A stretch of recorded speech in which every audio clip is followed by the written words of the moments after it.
Alors, est-ce que vous m'entendez toutes bien et est-ce que vous voyez toutes bien l'écran?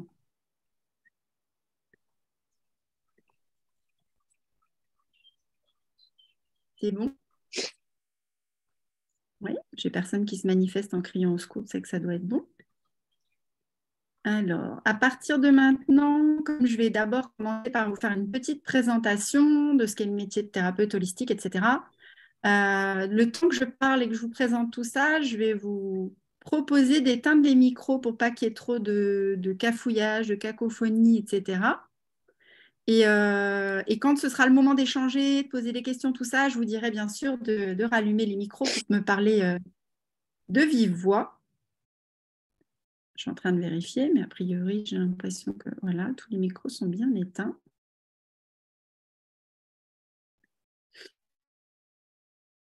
Alors, on va pouvoir démarrer. Hop. Alors, donc, pour commencer, je vous donne quelques petits conseils, peut-être quelques petites suggestions pour bien profiter de la soirée. Donc, si vous avez votre téléphone, de le mettre en silencieux pour pas que ça vienne vous déranger. De couper donc les micros, comme je viens de le dire, pour pas qu'il y ait de bruit parasite et que vous m'entendiez toutes bien. Un petit verre d'eau, vous avez encore le temps de courir en chercher un si vous avez envie de pouvoir boire un petit coup si vous avez soif pendant la soirée. Et de quoi prendre quelques notes si vous avez envie de noter certaines informations pour les garder en tête. Alors, donc le programme de ce soir, c'est de partager avec vous mon activité, ma passion. Et donc, j'ai décliné ça en 4 étapes. La première, c'est de définir ce qu'est une thérapeute holistique. La deuxième, c'est de vous parler des 4 dimensions d'action des soins holistiques. La troisième, c'est est-ce que cette pratique est faite pour vous? Donc, je vous donnerai des petits indices de qu'est-ce qui va faire que vous allez savoir si c'est quelque chose qui vous correspond ou non. Et ensuite, je vous parlerai des différentes voies d'accès pour devenir thérapeute holistique. C'est parti. Alors, avant de commencer, voilà, je vous enverrai à la suite de ce petit moment passé ensemble, des petits cadeaux. Donc, premièrement, vous aurez l'enregistrement de la masterclass, comme ça, vous pourrez la regarder s'il y a des choses que vous avez envie de réécouter ou des petits détails que vous avez envie de revoir. Et je vous enverrai aussi 2 liens, un pour aller vers un bain sonore au bol tibétain pour vous relaxer et un avec une petite visualisation réparatrice guidée. Donc, vous n'avez plus qu'à mettre un petit casque, écouter, visualiser ce que je raconte pour vous aider à vous libérer, vous nettoyer, laisser partir ce que vous avez besoin de quitter. Voilà, ce sera les petits cadeaux de la soirée. Alors, hop. Alors, je me présente quand même avant de démarrer pour celles qui ne me connaissent pas encore. Donc, je suis Amélie, donc je suis thérapeute holistique. J'accompagne les personnes depuis une vingtaine d'années maintenant sur le chemin de la libération des souffrances, du mieux-être et aussi parfois de la découverte de soi. Il y a des personnes qui ont envie d'en savoir plus sur elles-mêmes et qui ont besoin de creuser et d'aller en profondeur en elles. Je les accompagne aussi dans cette démarche. Je suis formatrice depuis quelques temps également. J'adore transmettre mon expérience, partager avec les autres ce que j'aime faire, les outils thérapeutiques que j'utilise. Et en partageant les outils thérapeutiques aux autres, j'ai l'impression de les rendre un peu plus libres, un peu plus autonomes. Et c'est ce qui me passionne beaucoup dans la transmission. Pouvoir rendre plus libres et plus autonomes les personnes avec leur bien-être, leur santé émotionnelle, mentale, énergétique. Voilà. Alors, qu'est-ce que c'est qu'une thérapeute holistique? On va rentrer un peu dans le vif du sujet. Alors, une thérapeute holistique, c'est une personne qui va prendre soin de l'être dans sa globalité. Ça veut dire dans tous les aspects de cette personne qui vient à nous. Donc, on va prendre soin de son corps. Donc, on va approcher la personne. Donc, on peut approcher la personne par son corps. Alors, parfois, les personnes viennent nous voir parce qu'elles ont des problèmes liés au corps, des somatisations, des douleurs, des absences de sensations aussi parfois. Elles ont perdu l'odorat, elles ont perdu le, le toucher, elles ne sentent plus rien à certains endroits du corps. Ou alors elles ont des empêchements, elles n'arrivent pas Elle n'arrive plus à manger, elle n'arrive plus à d'autres choses que le corps peut leur envoyer comme empêchement. Donc, elles vont venir nous chercher d'emblée par le corps. Mais il se peut aussi que des personnes viennent nous apporter d'autres difficultés et qu'on considère que peut-être en passant par la voie du corps, on les aide à aller vers le mieux-être et la guérison. Donc là, le corps, à ce moment-là, va plutôt être une voie de libération, un endroit par lequel on va pouvoir accéder à la personne pour l'aider à libérer et donc à guérir. Donc ça, c'est l'aspect corporel.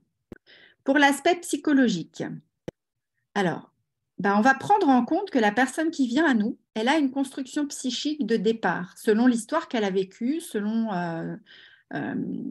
l'histoire qu'elle a vécue, elle, dans son enfance, avec sa famille, avec ses parents, les événements traumatisants ou autres qu'elle a pu croiser même dans sa vie d'adulte, voire éventuellement aussi des histoires familiales qui se répètent, etc. Donc là, on va prendre en compte cette personne avec ce qu'elle est, avec sa construction psychique de départ. Mais la personne peut aussi venir avec des troubles actuels, un mal-être, quelque chose qui est difficile pour elle, en lien avec sa psyché, des symptômes, des peurs, des angoisses, des blocages, des idées obsédantes. Et donc, on va prendre en compte, en tant que thérapeute holistique, cet aspect d'elle pour l'accompagner dans ses troubles et dans ses difficultés d'ordre psychologique. Ensuite, on va s'occuper aussi de l'aspect émotionnel, ce qui se passe au niveau de son cœur, de ses émotions. Donc, la personne peut venir avec des blocages, des nœuds, des douleurs intenses parfois qui sont coincées à l'intérieur du corps en lien avec les émotions et qui peuvent s'activer à tout moment. Par exemple, elle va parler de quelque chose qui la touche et là, elle va se mettre à avoir un nœud au niveau du diaphragme qui lui fait très mal ou une boule dans la gorge qui est coincée. Et tout ça, c'est en lien avec des émotions qui font qu'il y a une douleur qui s'installe. Et on va aussi apprendre avec les personnes qui viennent nous voir, on va aussi les aider à fluidifier leur vécu émotionnel, à les apprendre à mieux gérer leurs émotions au quotidien. Ça fait partie aussi du travail du thérapeute ou de la thérapeute holistique. Et enfin, la dimension spirituelle, énergétique. Donc, la personne qui vient à nous peut aussi avoir besoin d'un soin énergétique pour débloquer des nœuds dans son corps, des nœuds qui sont des énergies accumulées, coincées. On peut l'aider à faire recirculer l'énergie dans ces zones qui sont bloquées. Et on peut également faire tout simplement un bilan énergétique, voir dans quel état sont ces chakras, ces corps énergétiques, voir s'il y a besoin d'équilibrer des choses pour qu'elles se sentent mieux. Et c'est vrai que c'est un côté un peu prévention parce que quand on repère des choses au niveau de l'énergie, on peut faire des choses avant que ça s'incruste et que ça s'imprime dans le corps ou dans le mal-être même émotionnel. Donc c'est ça, être thérapeute holistique, c'est accompagner l'être sur son chemin dans toutes ses dimensions. J'entends qu'il y a un petit micro qui doit pas être éteint. J'entends des petits bruits en arrière-fond. Alors, je vais essayer de désactiver ceux que j'entends, mais des fois, je ne peux pas toujours. Alors, si vous pouvez chacun de votre côté vérifier vos micros pour pas que ça fasse des bruits, parce qu'en fait, quand quelqu'un parle, du coup, ça coupe et moi, on ne m'entend plus pendant que je parle. Donc voilà, c'est pour le confort de tous. Alors, on va donc aller voir qu'est-ce que c'est que ces 4 dimensions d'action des soins holistiques, un peu plus en détail. Donc, les 4 corps. Donc, on a dit, il y a la psyché, comprendre le fonctionnement de la psyché, accompagner la libération des émotions, prendre en compte le corps et ses besoins et connaître le corps énergétique et pratiquer des soins. On va détailler un petit peu tout ça. La psyché. Donc, au niveau de la psyché, c'est ce que j'appelle mettre du sens sur les mots.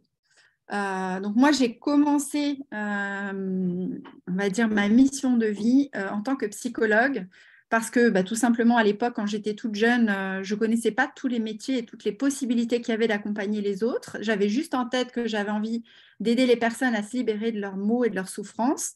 Et le métier de psychologue me semblait, c'est le métier que j'ai découvert et qui m'a semblé pouvoir venir en aide aux autres. C'est pour ça que je suis partie sur cette voie au démarrage. Et l'idée, c'était d'aider les personnes à faire un peu l'enquête avec elles pour comprendre d'où venaient leurs maux, qu'est-ce qui bloquait dans leur vie, qu'est-ce qu'elles avaient pu vivre qui impactait encore aujourd'hui. Donc, c'est le sens d'accompagner les personnes au niveau de la psyché, de la psychologie, tout ce qui est en termes de fonctionnement, des blocages, comment ça se met en place, comment on peut débloquer, comment on peut libérer. Donc ça, c'est plutôt l'idée de mettre du sens. Mais assez rapidement, moi, je me suis rendu compte, en tout cas dans ma pratique, que c'était bien, c'était intéressant de comprendre d'où venaient nos problèmes et que ça ne suffisait pas toujours à faire qu'on se sente mieux. J'avais plein de personnes qui venaient me voir en me disant « mais j'ai vu des psys avant vous, j'ai compris plein de choses, je sais d'où viennent mes problèmes, mais j'ai toujours autant de problèmes, j'ai toujours autant de blocages, c'est toujours difficile pour moi. Je n'ai pas trouvé comment aller mieux, aller vers le mieux-être. » Et donc, c'est là que je me suis rendu compte qu'il y avait d'autres dimensions de l'être à prendre en compte pour pouvoir vraiment pleinement se libérer et se sentir mieux. Alors, deuxième niveau, le niveau des émotions, niveau émotionnel. Donc, oui, les émotions de tous les événements traumatisants ou les choses douloureuses qu'on a vécues dans notre vie s'impactent dans notre corps à travers les émotions. Et ces émotions sont censées normalement juste circuler pour nous donner des informations, pour qu'on puisse s'ajuster à ce qui se passe dans notre environnement, à ce qu'on vit, à ce qu'on traverse. Mais très souvent, comme en Occident, dans nos vies, on n'apprend pas à gérer nos émotions, on n'apprend pas à les accueillir, on ne sait pas comment faire avec. Effectivement, comme dit Magali, en plus, il y a des personnes plus sensibles que d'autres et qui, du coup, vont avoir les émotions qui vont être hyper intenses et qui vont vite déborder et être envahissantes. Du coup, notre rôle en tant qu'accompagnant thérapeutique holistique, ça va être aussi d'aider les personnes avec leurs émotions.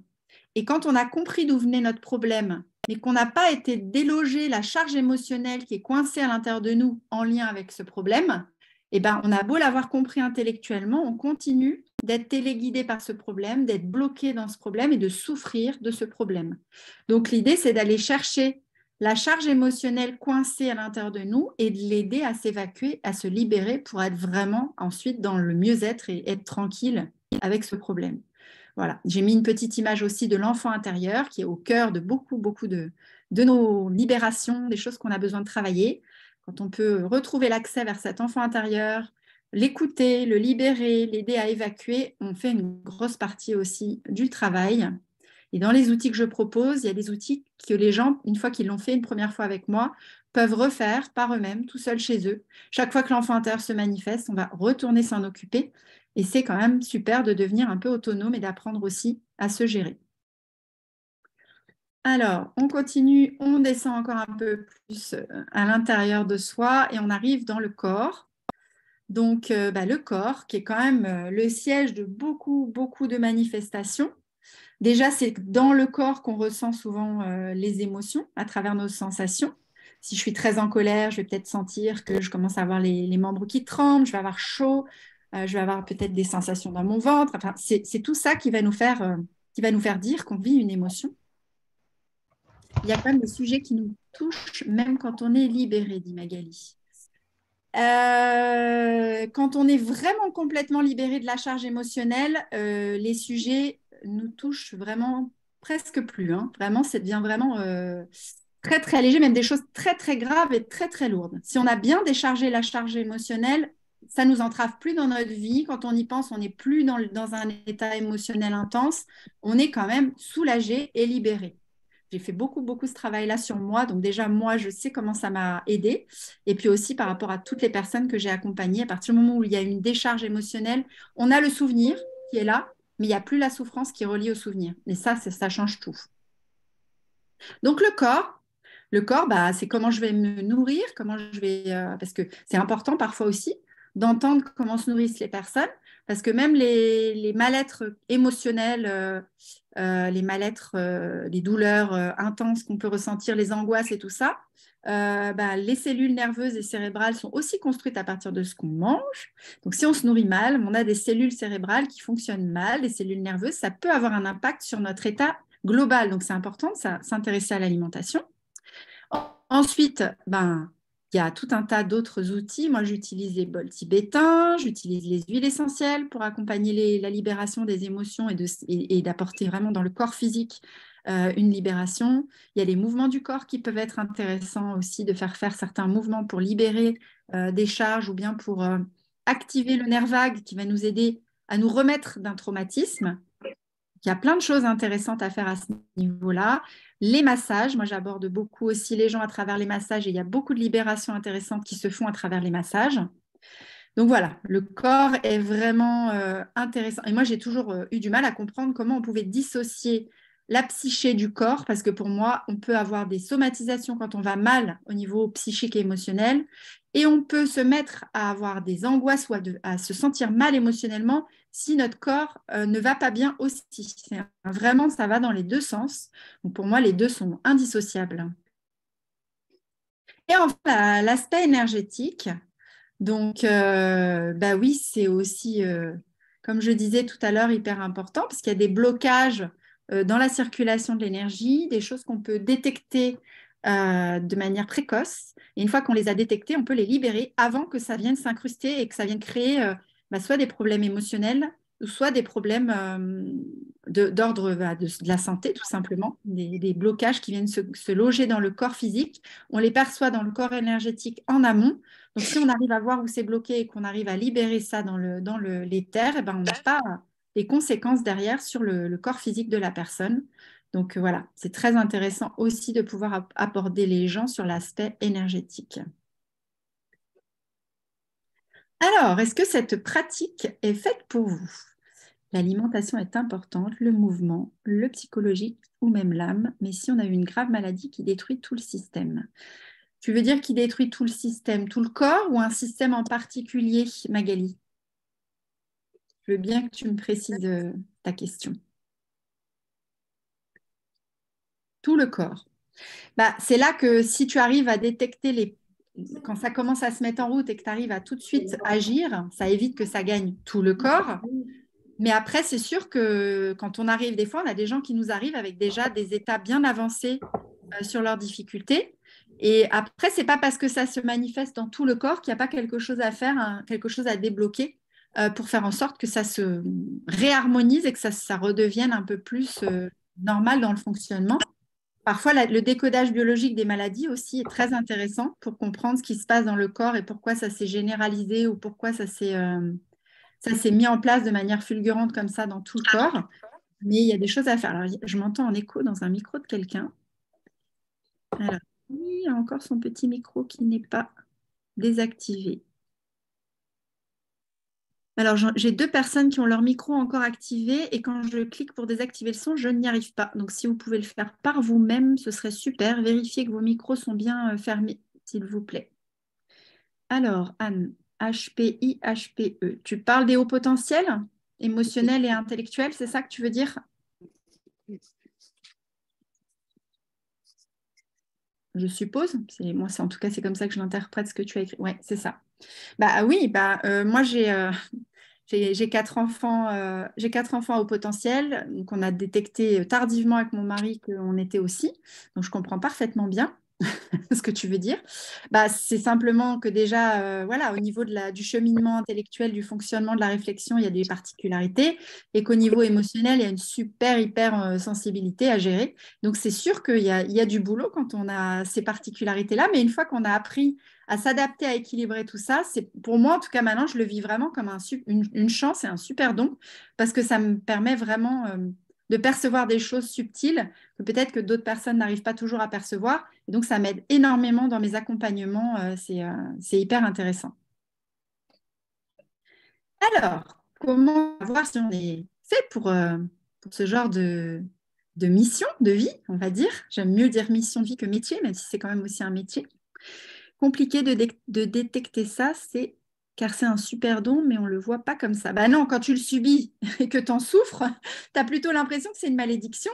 C'est quand tu arrives à canaliser tout ça, à comprendre ton fonctionnement, à trouver les bons outils pour le vivre bien, que tu vois ça comme un don. Sinon, c'est sûr que tu ne le vois pas du tout comme quelque chose de positif. Je suis d'accord avec toi. Alors, pour pouvoir faire ce métier, en tout cas, moi, les choses que j'ai répertoriées qui me semblaient importantes, bah, c'est de pouvoir avoir une empathie suffisamment développée pour comprendre le ressenti d'autrui. Alors attention, empathie ne veut pas dire sympathie. L'empathie, c'est de savoir percevoir ce que l'autre ressent et le comprendre. La sympathie, c'est quand on va tellement trop dans le ressenti qu'on est envahi et qu'on se fait envahir par l'émotion ou la souffrance de l'autre. Et là, on bascule dans quelque chose qui n'est plus qui n'est plus saine, parce qu'on se fait du mal à soi-même et en plus, on ne va pas forcément aider l'autre si on souffre avec lui. Donc, l'idée, c'est de trouver le juste milieu, mais ça se travaille. Rassurez-vous, si vous êtes très sensible et que vous êtes vite touché par ce qui se passe par les autres, on travaille ça au fur et à mesure pour pouvoir aiguiser ce sens et être dans l'empathie sans se faire envahir par la souffrance de l'autre. Ça se travaille très bien, je sais, je suis passée par là. Ensuite, c'est d'être capable d'une écoute. Alors, l'écoute peut être active ou silencieuse, mais bien souvent, quand même, il y a un moment où on a besoin qu'elle soit un peu active pour accompagner l'autre, et surtout non jugeante. Il faut réussir à être dans un état d'esprit où ce que vit l'autre et ce qu'il me raconte, même s'il y a des choses qui ne sont pas en lien avec ce que moi je ferais dans ma morale, lui, il en est là où il en est de sa vie, et donc je n'ai pas apporté de jugement sur lui. Peut-être que si j'avais vécu ce qu'il a vécu, j'en serais là où il en est lui aussi, donc je n'ai pas apporté de jugement sur ce qu'il me raconte. L'intuition, pour moi, c'est vraiment un super guide et une super boussole dans l'accompagnement des autres. Cette capacité à entendre la petite voix intérieure, les ressentis qu'on a sur certaines situations, ça nous guide dans le travail qu'on a à faire et c'est top. Et c'est pareil, ça se travaille pour faire le discernement entre l'intuition et puis le mental qui des fois vient nous perturber et nous mettre en doute. La confiance. Alors, quand je mets confiance, c'est évidemment la confiance en soi. Je suis capable d'apporter quelque chose à l'autre dans les compétences que j'ai développées, dans ce que je suis, mais aussi la confiance en l'autre et lui faire confiance dans sa capacité à guérir à son rythme et à sa manière. On peut avoir besoin de guider l'autre, mais on ne peut pas le diriger et lui imposer une façon de guérir parce que chacun est différent et chacun doit faire les choses à son rythme et comme il est, avec ce qu'il est. L'introspection, savoir se remettre en question et rester humble, ça c'est hyper important.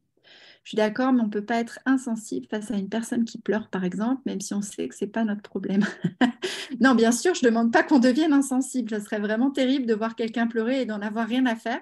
Mais moi, maintenant, j'en arrive parfois à me sentir soulagée quand la personne pleure, parce que je perçois à quel point elle est en train de se libérer de quelque chose. Donc, c'est hyper important aussi d'accueillir les larmes de l'autre, pas en se disant, oh là là, la pauvre, elle est malheureuse, elle souffre, mais en se disant, ça y est, enfin, toute cette souffrance qu'elle avait à l'intérieur est en train de se libérer et elle va pouvoir être soulagée de ça. Donc, c'est quelque chose qui se travaille, bien sûr, mais lui faire comprendre est compliqué. Je ne veux pas lui faire comprendre. Ah, j'ai entendu quelqu'un qui s'exprimait.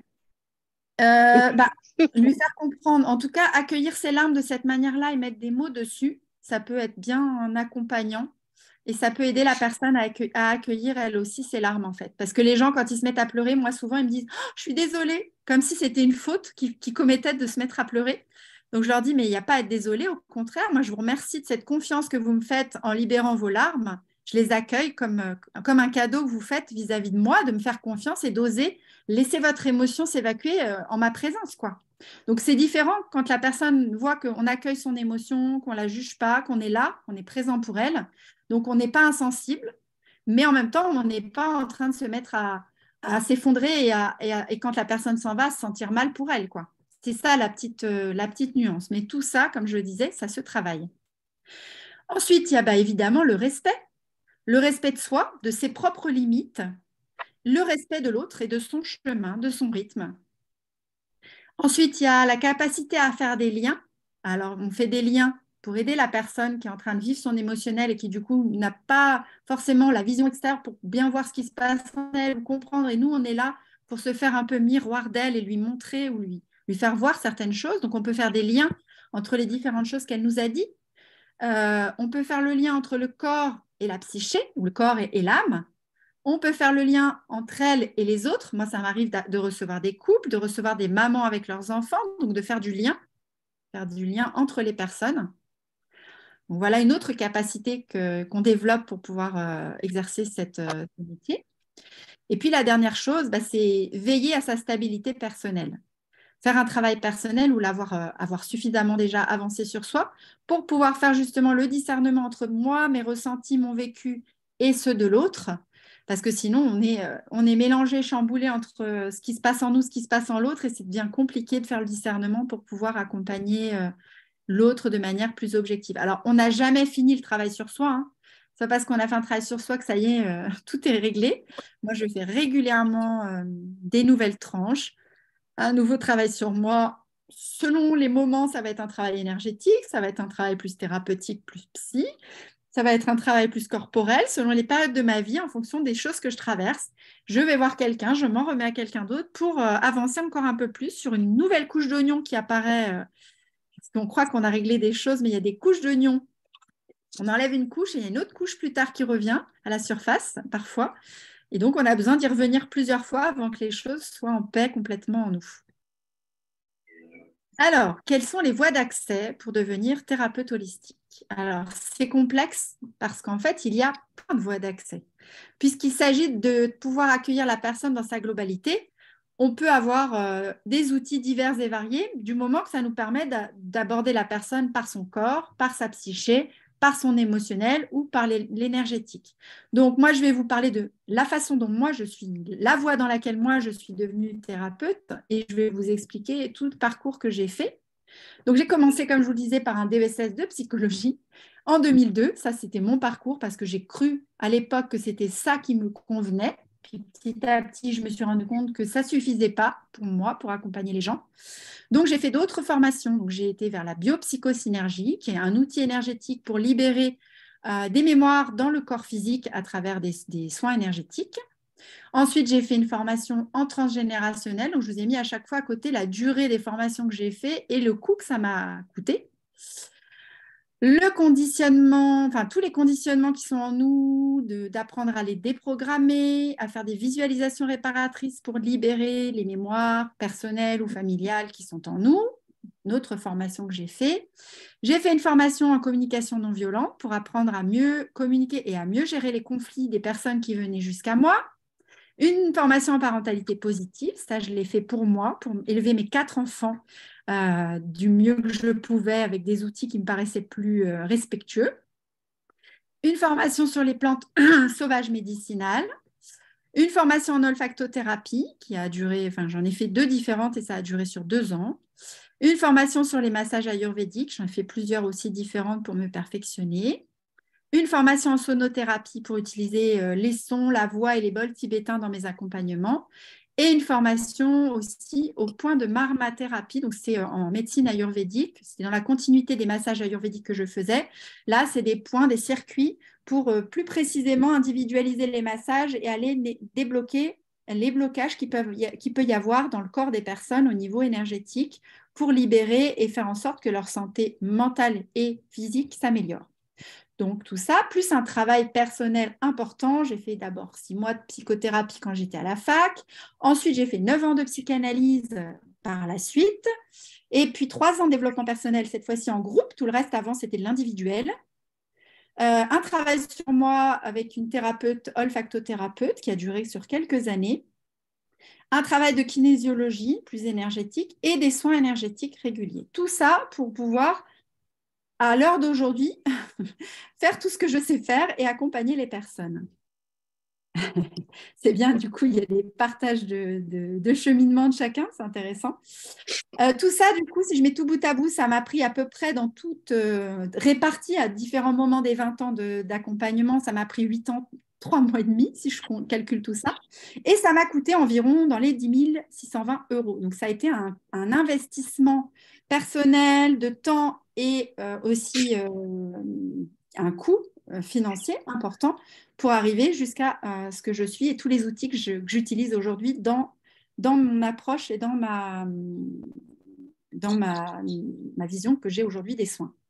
Donc déjà, par rapport à tout ce que je vous ai proposé de la vision du métier de thérapeute holistique, est-ce que vous avez des questions? Et ensuite, je vous parlerai de la formation que je propose moi à l'heure d'aujourd'hui pour partager ce que je sais faire pour que les autres puissent se former et devenir thérapeute avec plus de facilité que le parcours du combattant que j'ai fait moi de mon côté. Alors, est-ce que vous avez des petites questions par rapport à tout ce que j'ai dit là déjà sur le métier de thérapeute? Que vous avez envie de me demander des choses, alors soit dans le chat, soit vous pouvez réactiver pour me parler en audio.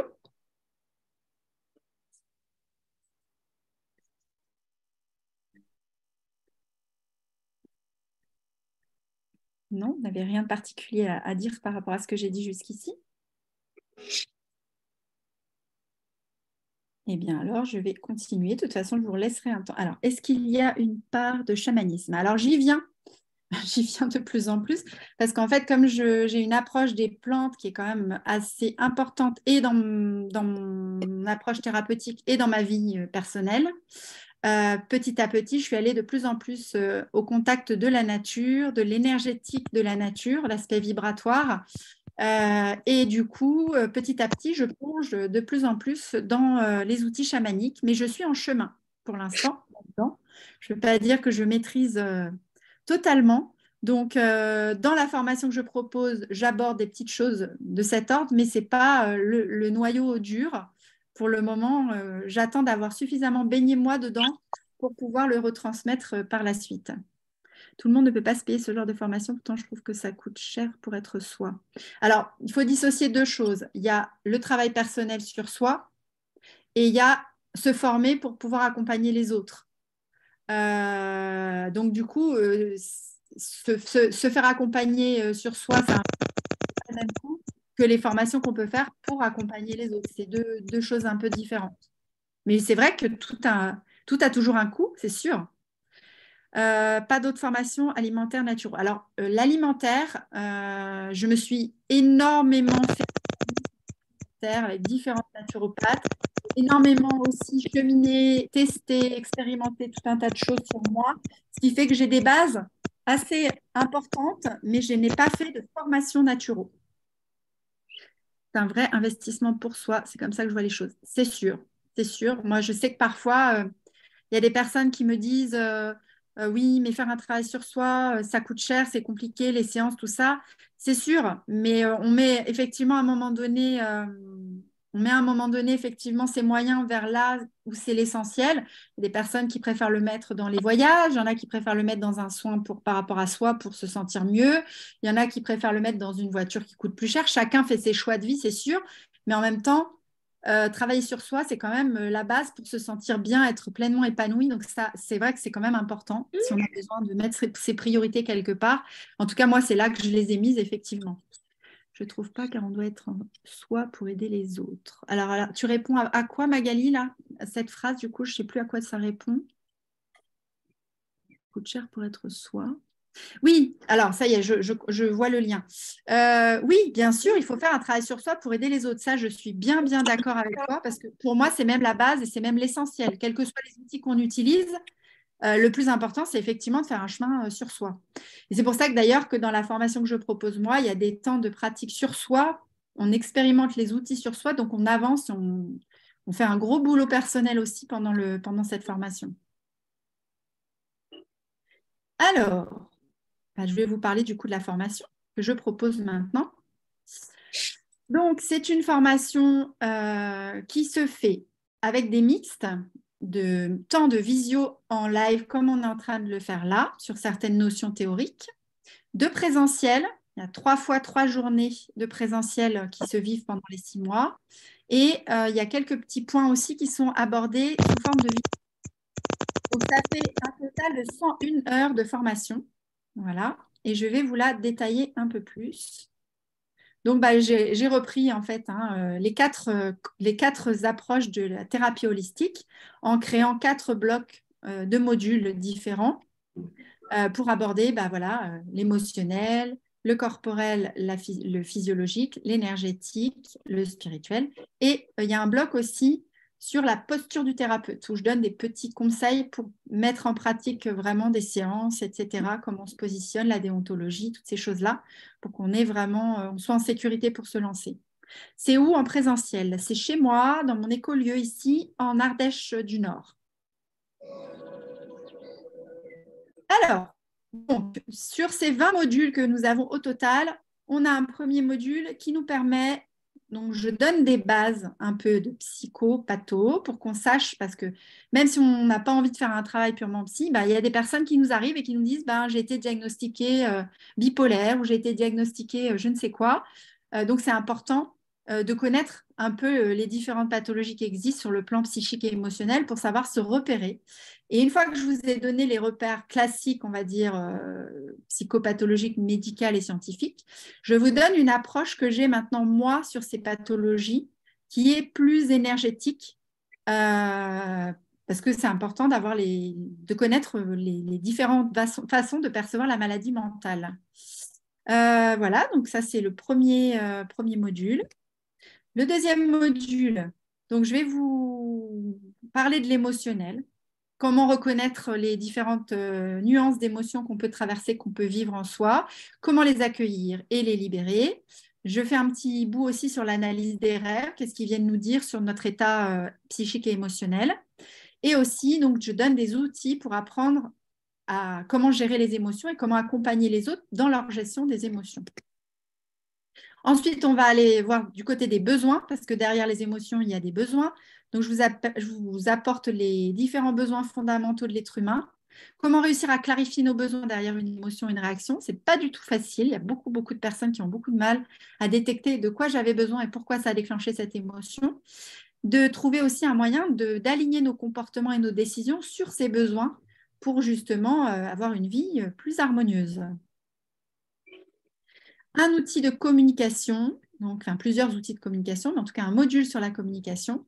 Savoir communiquer de façon non violente, comment faire pour communiquer de cœur à cœur et comment faire pour communiquer d'âme à âme. Donc là, on s'approche un peu des lectures d'âme, comment on fait pour communiquer de cette manière-là. Bonsoir, votre réunion sera disponible en replay car je n'ai pas de son. Oui, tout à fait, vous allez toutes recevoir le replay. Il faut que je lui réponde d'ailleurs si elle n'a pas le son.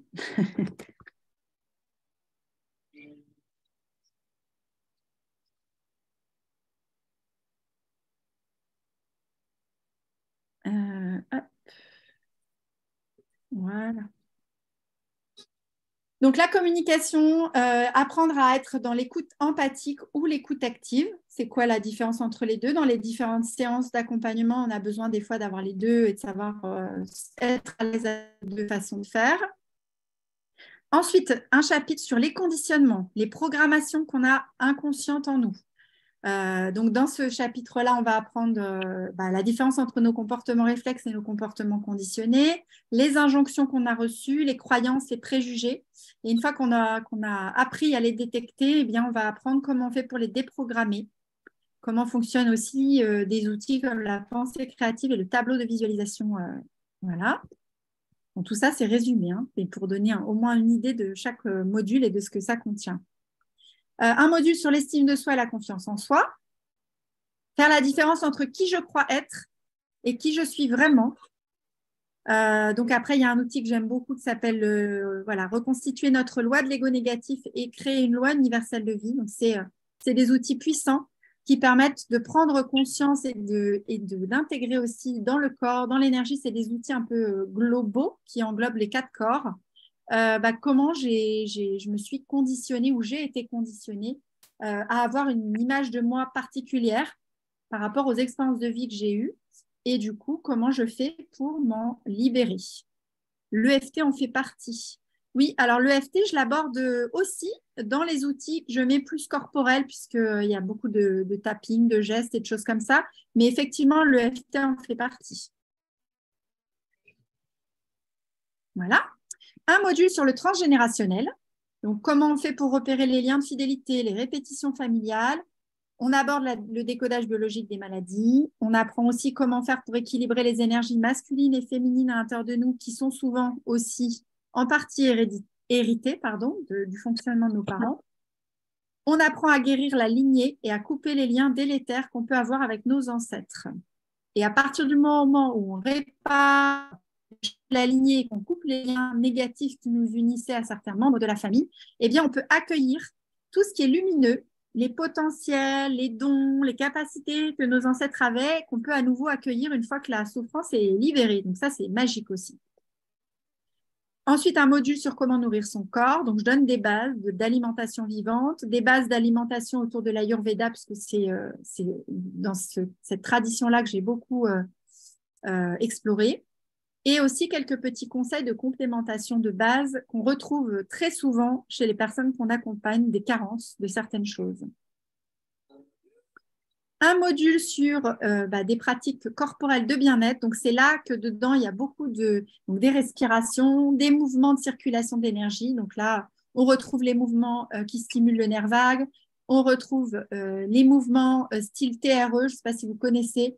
C'est des mouvements où on remet le corps en tremblement comme après un exercice physique sportif quand les muscles commencent à trembloter. Et en fait, c'est la façon dont les animaux apprennent à se récupérer après un traumatisme. Ils se mettent dans un petit coin, ils ne bougent plus et ils tremblent pendant plusieurs minutes et ça leur permet de se restaurer. Donc voilà, il y a plein de choses que je transmets dans ce module. J'utilise les 5 mouvements du Tao. Eh bien, écoute, je pense qu'il y a des points communs, mais je ne sais pas si c'est exactement les mêmes. Alors, le toucher du corps, donc on en arrive au massage. Donc, moi, ce que je transmets, ce sont les massages. Alors, il y a un micro qui fait du bruit. Je ne sais pas qui c'est. Alors, j'ai le micro de Valérie qui n'est pas désactivé. Je suis en train de regarder. Et j'ai le micro de Françoise aussi. Ah non, c'est bon, Françoise, il est désactivé. Donc, ça doit peut-être bien être… Alors après, il y a quelqu'un, c'est marqué Lofer. Je ne sais pas si c'est le nom de famille ou le prénom. Le micro n'est pas désactivé non plus. Voilà, je vous dis parce que du coup, j'entends des voix derrière moi. Ça doit couper sûrement. Je ne sais pas si tout le monde m'entend bien. J'ai déjà validé tout ça au cours de mes 4 années de coaching. Bah, c'est formidable, tant mieux. Si tu as tous ces outils-là, c'est super. Donc voilà, les massages intuitifs. Et je fais faire aussi une initiation au point Marma où là, je donne vraiment un trajet de point Marma qui correspond plus à tout ce qui est système nerveux, émotionnel, etc. Parce que c'est ce qui nous intéresse vraiment là dans l'accompagnement. Alors, si mon micro est désactivé, je suis Valérie Lofer. OK. Alors, la thérapie olfactive. Donc là, c'est les huiles essentielles qu'on va utiliser pour accompagner les émotions, pour débloquer des choses au niveau aussi énergétique dans le corps et des nœuds. Donc là, vous allez avoir… alors, j'ai mis un module, mais en fait, en réalité, c'est 8 modules dans un module, puisqu'il y a un module dédié à chaque chakra, plus un module d'introduction aux huiles essentielles et aux chakras. Donc, en fait, voilà, ça fait 8 modules en tout. Où vous allez apprendre en détail les huiles qui correspondent à différentes choses. Mais je fais ça par une approche intuitive et vibratoire, c'est-à-dire que je commence par vous faire explorer les huiles pour que vous perceviez, vous, l'effet que ça a sur vous. Et ensuite, je donne des indications sur la nature de l'huile, ses propriétés chimiques et vibratoires. Donc voilà, c'est une formation de thérapie olfactive assez complète qui est incrustée dans la formation de thérapeute holistique. Ensuite, je vous fais une initiation. C'est la même que Gardien des Centaures. Tout à fait, oui. C'est les mêmes choses que ce que je mets dans la formation Gardienne des Senteurs. Tout à fait. L'initiation à la sonothérapie. Donc là, voilà, je vous apprends à faire un protocole complet avec les bols, avec les sons, avec les sons et les chants intuitifs pour accompagner une séance en sonothérapie avec les patients, les clients, selon comment vous les appelez. Un module sur les centres énergétiques où on apprend vraiment en détail toute l'anatomie vibratoire, les centres énergétiques, les corps énergétiques, tout ce dont on a besoin de connaître pour pouvoir accompagner ensuite et détecter. Un module sur les protections pour pouvoir faire des soins énergétiques, des techniques d'ancrage, comment on se connecte au guide, faire monter son taux vibratoire, purifier les lieux, les objets, les pierres et les corps. Un module sur les outils diagnostiques énergétiques. Pas du tout, Aurélie, tu n'as pas du tout besoin d'avoir une oreille musicale pour la sonothérapie parce qu'on est vraiment dans une approche vibratoire et ce n'est pas quelque chose où tu as besoin d'apprendre à jouer de la musique ou à faire quelque chose de… Parce qu'en fait, les bols sont utilisés pour ce qu'ils sont, c'est-à-dire que tu ne cherches pas forcément à faire une mélodie, quelque chose qui soit musicalement… c'est vraiment une séance semaine avec la fréquence, avec la vibration sur le corps, comment elle vient… comment les vibrations viennent secouer les molécules du corps pour libérer. Notre formation est en présentiel ou à distance. Alors, tu n'as peut-être pas entendu tout à l'heure, j'expliquais qu'il y avait plusieurs façons différentes d'apprendre pendant cette formation, parce que je la voulais holistique, pour qu'on puisse avoir l'intellect qui comprend, mais aussi le corps qui vit, l'émotionnel qui ressent, l'énergétique qui est palpable, pour qu'on puisse justement pour moi, vraiment intégrer la formation dans sa globalité. Donc, en fait, il y a des temps en visio, en ligne, des temps en présentiel pour vraiment pratiquer les outils qui ont besoin d'être pratiqués en présentiel et quelques temps avec quelques vidéos aussi. Donc, voilà, c'est un peu un mixte de tout ça. Je vais préciser le nombre d'heures de chaque façon d'apprendre à la fin. Du coup, est-ce que l'initiation à la sonothérapie nous permettra de le mettre en place pendant... Oui, tout à fait, c'est l'objectif. En fait, dans cette formation, ce que j'ai voulu, c'est vous transmettre des outils dans chacun de ces domaines, des bases que vous puissiez utiliser. Parce que moi, j'ai constaté, c'est que toutes les formations que j'ai faites qui étaient très approfondies, qui nécessitaient beaucoup de temps et qui coûtaient assez cher dans chaque domaine, ça me donnait des compétences pour être sonothérapeute, pour être masseuse, pour être... Et en réalité, dans l'utilité que j'en fais dans mes soins, moi, je vais tantôt proposer un massage, tantôt proposer un soin au bol, tantôt... Et en fait, j'avais plus besoin d'avoir un protocole dans chaque type de soin pour pouvoir avoir des soins variés à proposer à mes clients ou mes patients, que d'avoir un outil hyper approfondi en détail, avec des détails que je n'utilise même parfois pas dans mes consultations.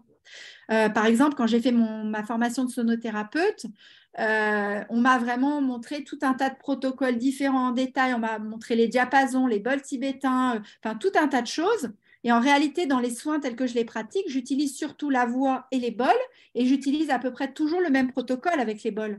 Donc, moi, ce que je vous transmets, c'est un condensé de qu'est-ce qui est vraiment pour moi utile dans mes consultations, et je vous transmets des protocoles dans chaque domaine, que ce soit les huiles essentielles, que ce soit les bols ou autres, que vous allez pouvoir vous mettre en place facilement dans vos accompagnements sans avoir besoin de faire des heures et des heures de formation dans chaque domaine, quoi. Alors, des outils diagnostiques énergétiques. Donc, bah voilà, on apprend à utiliser les baguettes, le pendule, à checker les corps énergétiques avec les mains pour ressentir dans la main quand il y a quelque chose. On apprend à décoder parce qu'on n'a pas tous les mêmes codes dans le ressenti des mains. Et on apprend aussi que les objets qui nous entourent influencent, et les symboles influencent notre état énergétique. Donc, tout ça, c'est dans le module 15. Ensuite, 16e module, on va apprendre ensuite à harmoniser les chakras, faire un soin énergétique en présence et un soin énergétique à distance, et faire des massages plus énergétiques, des soins vraiment vibratoires, quoi. Le module 17, c'est les plantes. Donc, je ne pouvais pas ne pas parler des plantes parce qu'elles font trop partie de ma vie et de mon approche. Donc, une initiation aux fleurs de Bach.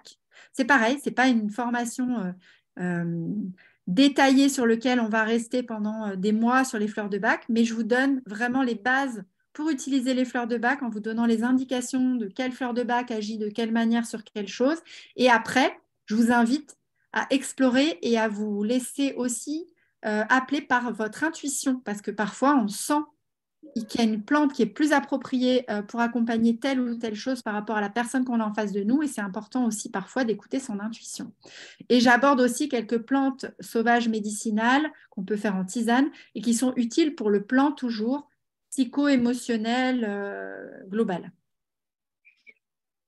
Les pierres, je vous fais aussi une initiation à la lithothérapie. Moi, les pierres, je ne les utilise, c'est pareil, pas que ça dans une séance, mais par contre, parfois dans la séance, je sens que la personne vit quelque chose, je vais avoir besoin d'aller chercher une pierre et de la mettre pour accompagner la personne en soutien de ce qui est en train de se vivre dans la séance. Donc, je vous donne aussi les connaissances pour que vous puissiez utiliser les pierres quand vous en avez envie pour accompagner vos séances.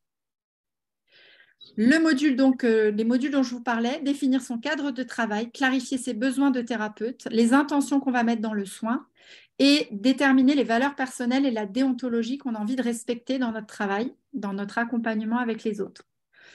Un module que j'ai appelé soutien, où là, on va un peu plus précisément développer comment mener un entretien semi-directif, connaître ses limites en tant qu'accompagnant thérapeute. Si on se rend compte qu'il y a des choses qui nous dépassent, que ce n'est plus dans nos compétences, comment on fait pour passer le relais, comment on sait qu'on doit passer le relais et comment on le fait. Et aussi, on réfléchit ensemble sur les responsabilités du thérapeute et les responsabilités de la personne qui vient nous voir, parce qu'il y a des responsabilités des deux côtés dans l'accompagnement. Voilà, donc là, je vous ai présenté un petit peu tout ça. Je vous ai mis des petites images pour vous montrer donc, comment ça se passe. Donc, pour les modules qui se passent en live, ça se passe un peu comme ce soir, c'est-à-dire que je transmets certaines connaissances un peu théoriques avec des supports à l'appui pour que ça soit plus facile pour les personnes. Il y a du visuel et de l'auditif. Donc souvent, les traces écrites que je donne sont faites sous forme de mind map avec des couleurs, avec des résumés, des choses, des notions essentielles à retenir. Donc voilà, pour la partie plus live. Pour la partie présentielle, donc j'accueille chez moi ici puisque j'ai de quoi loger. Alors, ce que je n'ai pas dit, c'est que c'est une formation en petits groupes. Je ne prends que 10 femmes maximum parce que c'est déjà c'est la capacité d'accueil que j'ai chez moi. Et aussi parce que moi, j'ai besoin de transmettre dans quelque chose d'individualisé, d'avoir un vrai contact humain avec chacune des stagiaires que j'accompagne. Et que du coup, pour moi, 10 personnes, c'est déjà bien. C'est pour moi le maximum que je peux faire pour accompagner vraiment en profondeur ces femmes pendant 6 mois. On a un support papier des lives. Oui, tout à fait. Chaque live qui est passé ensemble, toutes les images que vous voyez défiler pendant le live, vous avez le lendemain le replay du live et le PDF avec tous les mind maps et toutes les traces écrites qui sont là pour que vous ayez ça, pour avoir vraiment un support et garder en tête les informations qui ont été délivrées. Donc voilà, donc on est, bon là, elles n'étaient pas toutes présentes là, mais voilà, on est dans ce cadre tout ensemble, on pratique les choses ensemble. En dehors, elles vont se balader, parce que j'ai la chance d'habiter sur 4 hectares de nature, donc elles vont se promener dans la nature pour lâcher prise en fin de journée, quand il y a eu beaucoup, beaucoup de choses riches et intenses qui se sont passées. Donc voilà, c'est une ambiance assez humaine et sympathique. Alors, donc, je vous explique. Du coup, on a en gros 22 heures de formation en live, voilà, à travers l'écran. Vous avez donc l'accès au replay à vie. On a 16 heures de vidéo et on a 63 heures de pratique en présentiel. J'ai tout regroupé sur 3 fois 3 journées, vendredi, samedi, dimanche, à 3 moments différents pendant les mois, pour à chaque fois pratiquer au bout d'un certain nombre de modules où on a suffisamment de connaissances théoriques. Hop, on fait un présentiel et on va plonger dedans, pratiquer, échanger, créer avec les autres. Des résumés de notions clés sous forme de carte mentale. Je crée un groupe privé pour pouvoir échanger entre les personnes de la formation. C'est très, très riche parce qu'il y a beaucoup de questions qui fusent entre deux lives, beaucoup de soutien aussi selon ce que les unes ou les autres mettent en place. C'est vraiment très riche. Donc, il y a un accompagnement humain et individualisé puisque c'est un petit groupe. Et en tout, vous avez donc 101 heures de formation au total. J'habite où? J'habite en Ardèche du Nord. Et au niveau de l'accessibilité, je suis à un quart d'heure de l'autoroute A7 et je suis à 13 km d'une gare. Et donc, il y a des stagiaires qui viennent en train. Je vais les chercher à la gare. J'ai un espace 7 places, donc je peux aller faire un ramassage. Et je vais chercher mes stagiaires à la gare et je les ramène chez moi pour qu'elles puissent venir en train quand elles habitent loin. Il y en a qui viennent en TGV. Cette année, j'avais une personne qui venait d'Espagne, une autre qui venait de Picardie, donc à 700 km, une qui venait de Vendée. Qui traversait en diagonale la France pour venir. Donc, j'ai vraiment eu des personnes un peu dans tous les coins. Suite à ta formation, on peut vraiment s'installer comme thérapeute. Bah oui, c'est l'objectif. C'est l'objectif. Et effectivement, comme vous avez beaucoup de pratiques par binôme à chaque fois pendant les présentiels, en fait, les femmes gagnent petit à petit en confiance en elles. Elles se rendent compte de l'utilité de ce qu'elles font, puisqu'elles ont le feedback de la personne à qui elles ont fait les soins. Et donc, du coup, à force de pratiquer, on se sent en confiance, on se sent capable. Et quand on démarre et qu'on se lance, on est plus en sécurité, on va dire, que s'il y avait... C'est pour ça que c'est important les présentiels.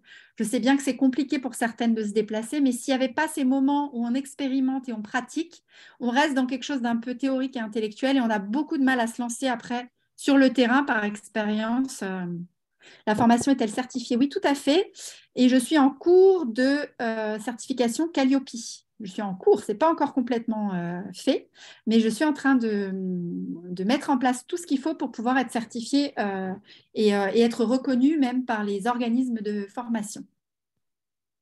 Enfin, les organismes, pardon, qui financent les formations. Je mélange les pinceaux. Donc, cette formation, elle coûte donc pour tous ces modules et tout cet accompagnement, 2 970 €. Là, c'est une offre que je fais jusqu'à, je l'ai noté, je ne sais plus où. Non, je ne l'ai pas noté. Ça va être jusqu'à, on est mardi, jusqu'à dimanche. pour les personnes qui ont suivi la masterclass et c'est payable jusqu'à 10 fois. J'ai essayé d'échelonner le maximum possible pour que les personnes puissent, voilà, que ce soit plus facile pour leur budget de payer la formation. On peut aider en priorité les personnes qui ont des maladies psychologiques, si je comprends bien. Bah, en fait, tu peux aider les personnes qui ont tout dans la globalité, si ce n'est que on reste quand même limité au niveau des maladies. Si les personnes viennent avec des maux du corps, on va les accompagner s'il y a un décodage biologique à faire, c'est-à-dire qu'il y a une maladie qui est reliée à des émotions, c'est quand même très souvent. Tu vas pouvoir agir sur débloquer l'émotion pour libérer la charge et que la personne puisse avoir un mieux-être dans son corps. Tu vas pouvoir aider, moi j'ai déjà aussi accompagné des personnes qui ont des fibromyalgies, qui ont comment on appelle ça, des endométrioses, enfin des maladies comme ça. Parfois, il y a vraiment des choses importantes qui soulagent à partir du moment où on comprend d'où vient l'origine de la maladie, qu'on libère les nœuds, qu'on libère l'émotionnel, le transgénérationnel. Donc, tu peux aider aussi des maux du corps, mais je reste quand même sur la tranche plus psycho-émotionnelle, énergétique et des maux du corps reliés à l'émotionnel. Je ne vais pas dans le domaine vraiment de la santé médicale parce que je n'ai pas de formation tout simplement médicale et que du coup, je préfère accompagner ce que je connais bien. Donc, voilà. Même si on n'a pas ton expérience, même si on n'a pas fait d'autres formations, tu parles pour pouvoir démarrer et accompagner les autres de manière thérapeutique, Nathalie? Je crois que c'est ça que tu veux dire. Ben oui, parce qu'en fait, l'expérience, avant d'avoir l'expérience, on n'en a pas, bien sûr. Quand j'ai démarré, je n'avais pas toute cette expérience-là. Mais en fait, on avance petit à petit. Et à la fin, à l'issue de la formation, je propose aux femmes qui en ont besoin ou qui en ont envie une supervision. Donc, on peut continuer d'être en lien. Et le petit groupe là que j'ai formé m'ont demandé ça. Donc, une fois, alors ça peut être une fois par mois, ça dépend de la fréquence. On va continuer de se faire des visios pour pouvoir accompagner leur début en tant que thérapeute et que si jamais elles ont des interrogations, des questionnements, des choses qu'elles ont besoin d'éclaircir, ben, je serai là pour continuer quand même de les guider si elles en ont besoin. Mais en tout cas, elles ont tous les éléments en main pour se lancer. D'ailleurs, là, les femmes qui sortent de ma formation, quasiment toutes se sont mises en route là. Elles ont toutes démarré leur activité. Je vous remercie pour cette belle soirée. En disposition via mes... OK.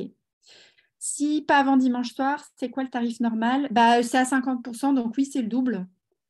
Tu l'as bien écrit pour ton offre dimanche soir, c'est dans la fleur. Voilà, bah ok, je voyais. Ah bah oui, c'est là. Oui, j'ai le nez dessus, du coup, je ne vois même pas, effectivement. Donc voilà un petit peu, est-ce que vous avez maintenant des questions? Est-ce qu'il y a des choses que vous aimeriez savoir, que vous aimeriez me demander, des précisions, des choses, voilà, je suis là pour ça.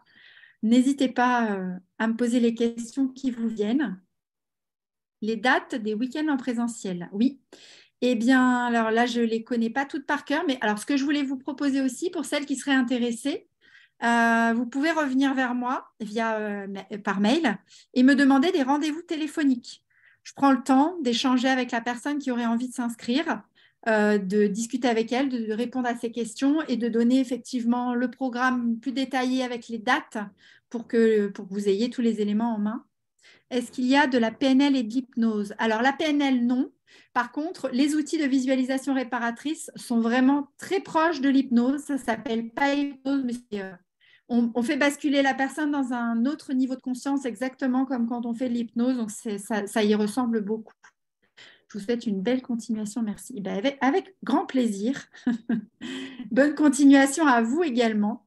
Alors, je vais arrêter le partage d'écran. Voilà, comme ça, je vous vois toutes. C'est quand même plus sympa pour échanger et discuter ensemble.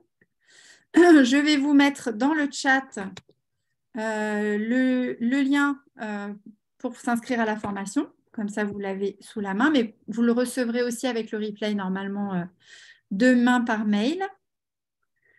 Et donc, si vous avez envie de me poser encore quelques questions ou d'échanger ou de donner éventuellement des impressions, des choses qui vous viennent, n'hésitez pas. Je suis là pour répondre à vos questions. Et puis, n'hésitez pas non plus à me demander donc un rendez-vous si vous avez besoin qu'on en discute voilà, de manière plus individualisée sur votre parcours à vous, les questions que vous pouvez vous poser par rapport à la formation. Je sais que là, la session qui vient de se terminer, j'ai eu beaucoup de personnes qui avaient déjà fait beaucoup de formations, qui avaient beaucoup d'outils déjà, mais elles se sentaient un peu éparpillées avec tous leurs outils. Elles avaient du mal à rassembler tout ça et à vraiment oser se lancer. Donc, ça leur a permis d'avoir vraiment un axe et d'avoir les les outils avec quelque chose de global et du coup se sentir plus à l'aise pour démarrer vraiment et se lancer. Alors, les personnes qui viennent vous voir viennent dans quel but? Car thérapeute holistique, ça ne parle pas forcément à tout le monde, non? En fait, les personnes souvent me posent la question, qu'est-ce que ça veut dire holistique quand elles ne connaissent pas? Et donc, j'explique ce que ça veut dire. Mais il y a pas mal de personnes qui viennent à moi et qui ne me demandent pas ce que ça veut dire, qui sont appelées par cette appellation, qui viennent demander un soin ou des suivis. Puis après, il y a aussi, par la suite, le bouche-oreille qui fonctionne. Hein. Tu as un PDF de présentation. Bah oui, le PDF que je viens de vous partager ce soir, si ça t'intéresse, tu m'envoies un mail pour me dire que tu as envie d'avoir le PDF et je pourrais te le partager. Je trouve votre contenu très intéressant. Bah, merci beaucoup. J'ai essayé de faire quelque chose d'assez complet et en tout cas qui permet de se mettre en route. Si vous avez le Calliope, est ouvert au CPF? Et ben, c'est l'objectif, c'est par la suite de pouvoir, pour les personnes qui sont soit en demande d'emploi, pouvoir avoir des aides de Pôle emploi.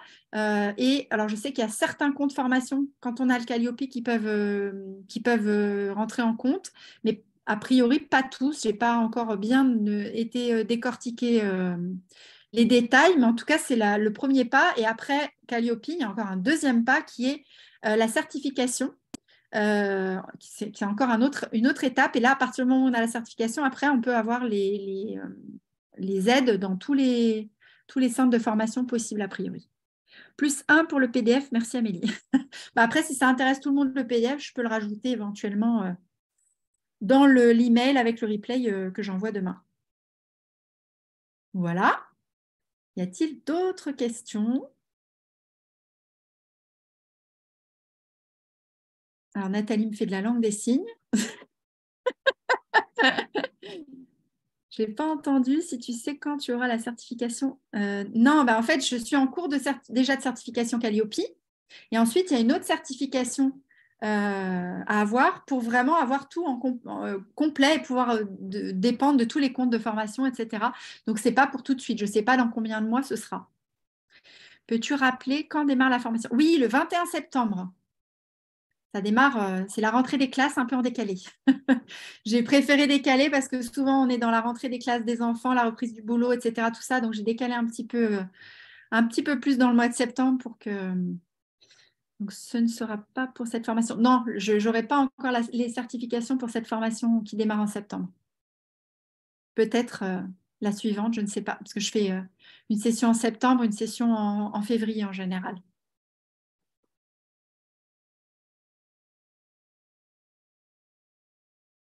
Les horaires.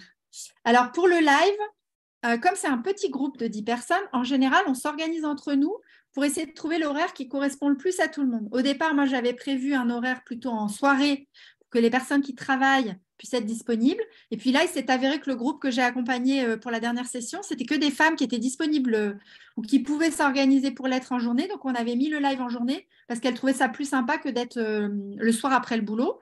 Donc, en fait, les horaires peuvent varier en fonction des besoins de chacune. C'est adaptable, on va dire.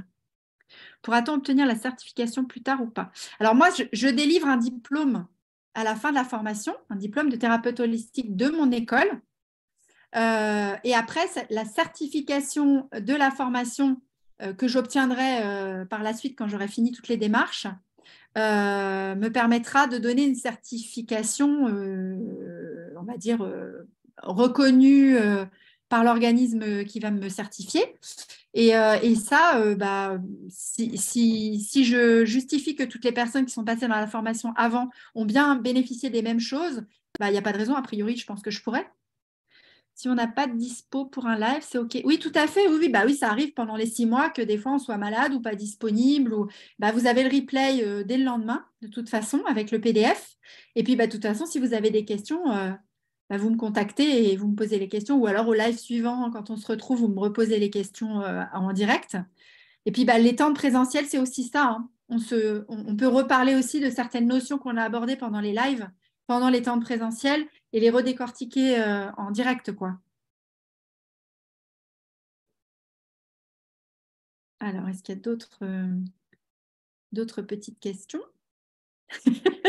Nathalie, elle en a d'autres, elle me fait des signes. Du coup, les lives, C'est en gros tous les combien? Alors, les lives, en général, c'est toutes les semaines. Déjà, au début de la formation, c'est toutes les semaines jusqu'au premier présentiel. Ensuite, après le premier présentiel, il y en a encore toutes les semaines jusqu'à ce qu'on arrive au moment où vous avez les vidéos pour certains modules, où là, du coup, vous avez certaines vidéos. Et ensuite, il y a à nouveau le présentiel. Et ensuite, il y a à nouveau des lives. Et ensuite, il y a le dernier présentiel. Et je crois qu'à partir du dernier présentiel, il n'y a plus de live derrière après. Mais si vous me demandez le détail, je vous enverrai et vous aurez toutes les dates avec les lives et les présentiels.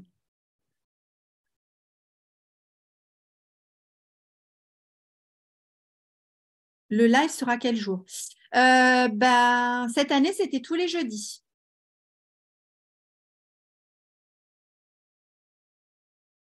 Comment valides-tu? Alors, ce n'est pas vraiment des examens, parce que j'aime pas tout ce qui est hyper scolaire. Mais par contre, je vous fais faire beaucoup de pratiques. Donc, il y a un certain nombre de modules qui sont validés simplement par les pratiques que vous faites en présentiel en binôme. Et ce qui est intéressant, c'est que du coup, pendant que vous pratiquez, s'il y a des choses à modifier ou à améliorer, on le fait en direct tout de suite. Donc, en fait, c'est assez simple. Parfois, je donne des petits QCM à la fin d'un live pour voir si vous avez bien intégré les notions, si vous avez bien compris, etc. Et parfois, je vous propose des petites études de cas. Alors, ce n'est pas un boulot monstre, hein, vous verrez. Ce n'est pas comme si vous repassiez des diplômes de la fac où là, vous auriez beaucoup de charges de travail. Là, c'est vraiment des petites choses à rendre de temps en temps à faire pour valider simplement que vous avez bien reçu l'information, que vous avez bien compris tout ce que je vous ai transmis. Et donc, c'est comme ça que ça se valide. Pour les lives, il faut compter combien de temps à peu près? C'est des lives de 2 heures. Ce qui permet un temps de transmission et un temps d'échange. Parce que parfois, il y a des questions aussi qui viennent pendant le live. Donc, ça permet qu'il y ait du temps d'échange aussi entre les participantes et moi. Et à la fin de la formation, à la fin des 6 mois, il y a un petit temps en visio, un petit oral, on va dire, où là, je vous propose une situation et je vous demande qu'est-ce que vous mettriez en place si vous aviez une personne qui vient vous voir avec telle ou telle situation. Qu'est-ce que vous proposeriez comme accompagnement? Et il n'y a pas de bonne ou de mauvaise réponse, parce qu'il peut y avoir plein d'accompagnements différents. Mais en tout cas, ça me permet de vous mettre en situation de cheminer et de voir comment vous pourriez mettre en place des choses à partir de cette situation.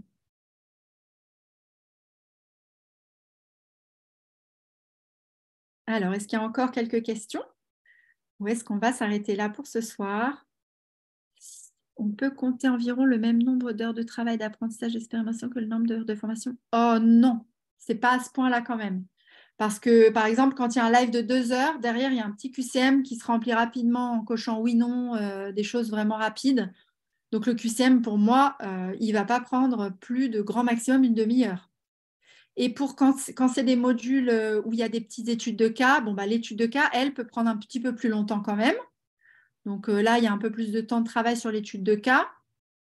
Et après, il y a des choses où je vous demande simplement, par exemple, pour les massages ou les techniques énergétiques, je vous demande parfois de faire des soins sur des personnes qui sont volontaires et de faire remplir à la personne un petit témoignage comme quoi elle a bien reçu le soin et ce qu'elle en a pensé, comment elle l'a vécu, ce qu'elle a ressenti.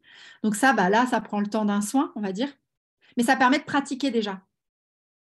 Si on a des formations techniques énergétiques, peut-on en parler pour voir comment les intégrer? Tout à fait. Là, ça a été le cas. Dans cette session, j'avais des femmes qui étaient formées dans plusieurs domaines différents.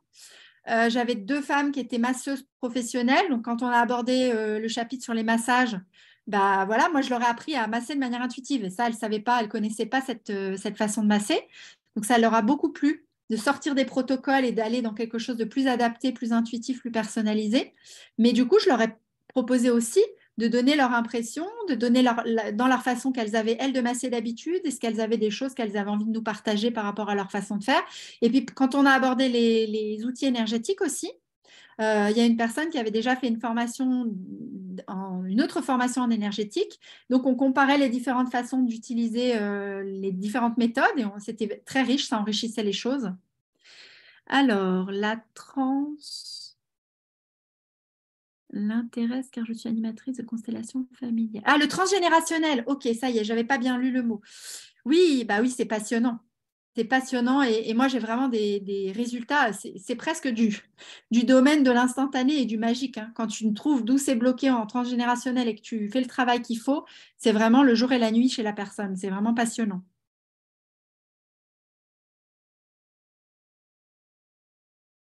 C'est bon pour tout le monde? Il n'y a pas d'autres questions? Eh bien, n'hésitez pas à revenir vers moi pour avoir un rendez-vous individualisé. Je crois que j'ai terminé avec mes questions. Merci Amélie pour ta présentation. Merci Nathalie pour tes questions. Ça enrichissait les échanges. N'hésitez pas à revenir vers moi si vous avez des questions, si vous avez besoin d'en parler en individuel. Je suis disponible les jours qui viennent pour qu'on puisse prendre des rendez-vous et échanger en direct. Et puis, je serai ravie d'accueillir celles qui en auront envie, de les accompagner pendant ces 6 mois pour partager tout ça ensemble. Je vous souhaite à toutes une belle soirée. Je vous remercie pour votre présence et vos questions. Et puis, je vous dis à très bientôt.